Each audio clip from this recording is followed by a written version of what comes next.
Yeah, I thought I'd do a video today. This is Sunday, and the motivation behind the video is because we have a young man that stays here with us, and he's said to have ADHD. My son, of course, is said to have the same, and also myself, of course, originally diagnosed with this ADHD.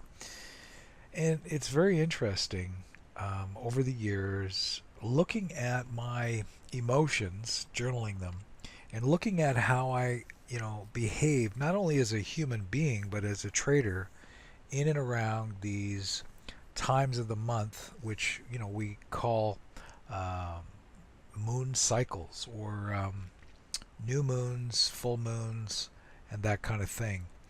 So I wanted to share in this video just a little bit of insight as to what's really going on here and let you decide what I've found out. So with respect to, emotional situations with this young man that's staying with us, he's going through a very, very emotional experience with a girlfriend. Typically this, would not affect him as much as it is, but it's quite interesting, right? We're right in the cycle of a new moon, which has an eclipse. Now, these eclipses typically, through my research, have found that it intensifies the effect of a new moon, like putting a new moon on steroids. So let's just talk a little bit about the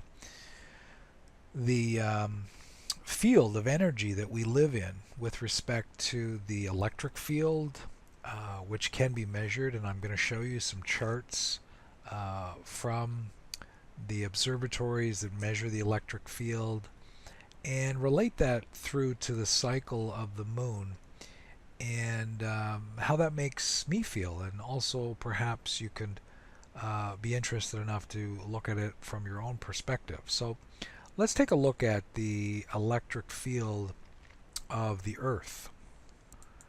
So this is a very crude diagram, but the axis, north and south, north here, south here, and the ionosphere around it, and also these Van Allen belts, showing us that there is an electric field, an iron core here in the center of the Earth that creates some kind of an electric field generating out of the Earth's surface.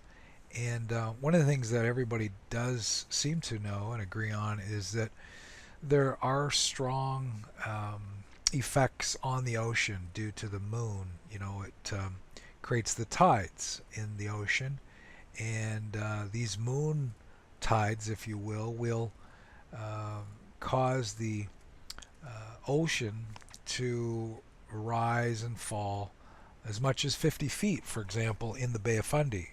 So, when we look at the effects of these tides, these moon tides, and the Earth's electric field, we have to ask ourselves what is really going on, you know, with respect to this electric field that we apparently all live in and we take for granted.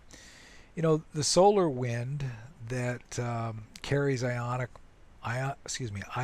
particles from the sun, which create a layer around the Earth, called the ionosphere, and that particular layer, the ionosphere layer, can register up to about 300,000 volts.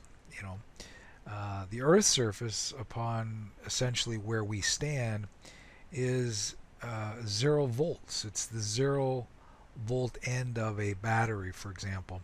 So when we stand on the Earth, we're standing inside of an electric field, and the voltage on the top of our head, because of the currents, the biocurrents that flow in ourselves, typically in around a nanoampere, places a voltage on our head approximately 250 volts.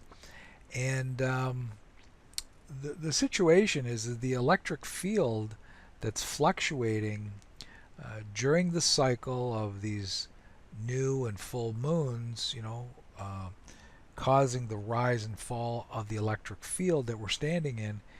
It fluctuates and changes our biocurrents. So we have a surge of emotions, so for example, when you're in a new moon cycle, the voltage is much lower. Can change as much as 20%, and sometimes quite a bit higher. In fact, sometimes we can get into multiples of the currents changing and making us feel down in a new moon. The voltage on our heads is being lowered essentially. And then at a full moon, the moon would reflect the charges, on the ionosphere, pass back to the earth and raising the voltage, and we feel very giddy and happy, and that can have an effect on not only how we feel but how we trade. So let's just look at what's been going on here and where we currently are with respect to electric fields that change how we feel and possibly even how we trade.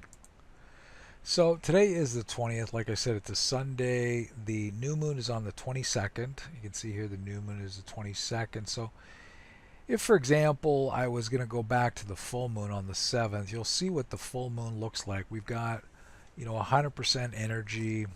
There's a tide in the oceans that's very, very different to the new moon, which is this coming Tuesday. You'll notice the energy is, it's called the dark moon, right? The new moon. So here we are.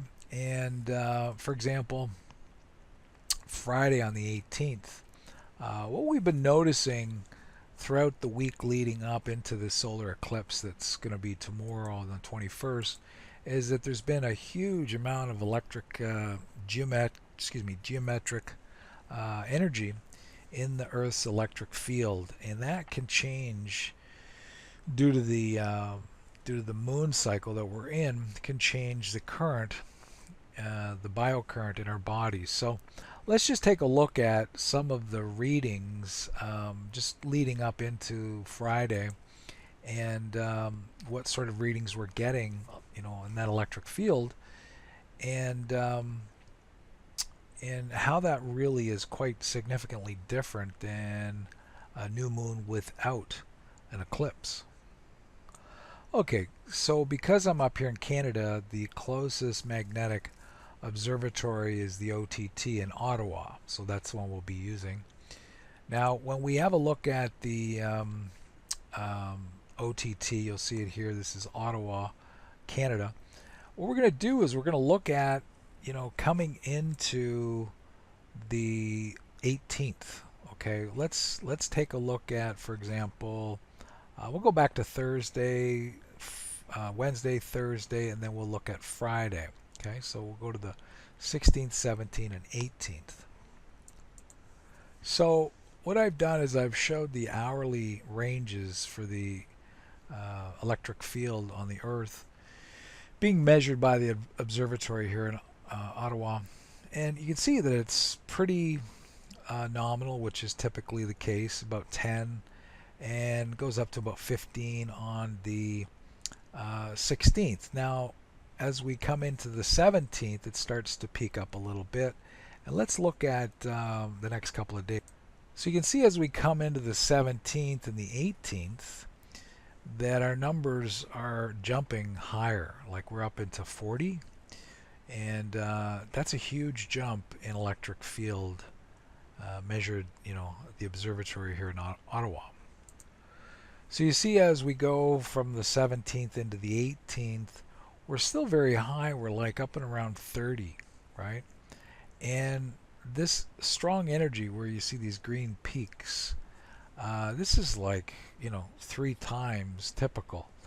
And that's a huge amount of energy that's coming in during this particular cycle. Now let's look at it as we get closer to the eclipse.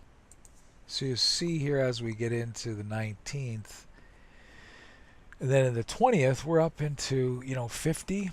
It's very, very high. And today we've had 3 times typical and somewhat settling out here.